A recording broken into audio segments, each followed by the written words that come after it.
Most applications have a menu. Even if there are no menus on the secondary windows, there is usually a menu on the main window. A menu is simply a bar across the top of the window with a few pull-downs. You construct each piece of the menu separately and then hook them all together. This program is an example of one with a simple menu. You need to import the JMenu bar, which is the bar that holds the pull-downs, the JMenu class, which is the pull-down portion, and the JMenu item, which is a menu push button. You will need to implement the Action Listener interface so you can receive events from the mouse clicking on the menu. Oh, by the way, I've done something a little different in this example. You may remember that in previous examples I used an anonymous class to receive the event of the window closing. Here, the call to set default close operation does the same thing. When the window is closed, the application closes. Now, whenever I construct a menu, I do so in a separate method. That's because I have found that having all the menu code isolated in one place is very handy.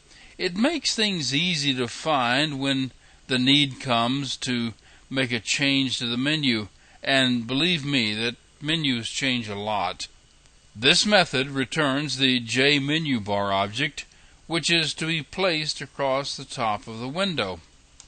The call to the JFrame method setJMenuBar installs the menu at the top of the JFrame. This is the method that builds the menu. It begins by constructing the menu bar itself. This is the first pull down. By convention, the first pull down is named File. Notice the call to set lightweight pop-up enable to false.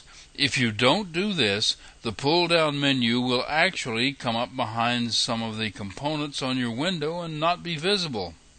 The add method is called to insert this pull-down as the first member of the menu bar. The creation of the JMenu item is the creation of a menu button.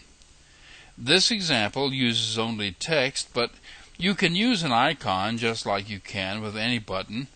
This object is added to the button as its action listener, and the button is added to the menu. Two more buttons are constructed and added to the menu.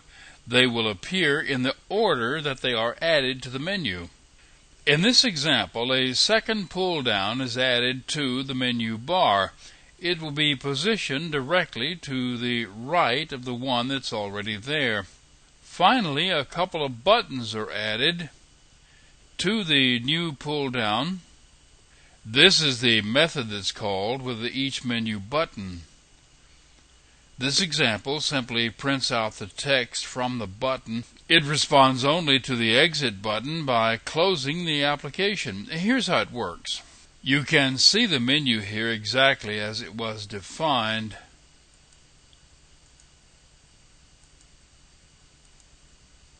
In the next lesson, I will show you how you can use components other than simple push buttons inside menus.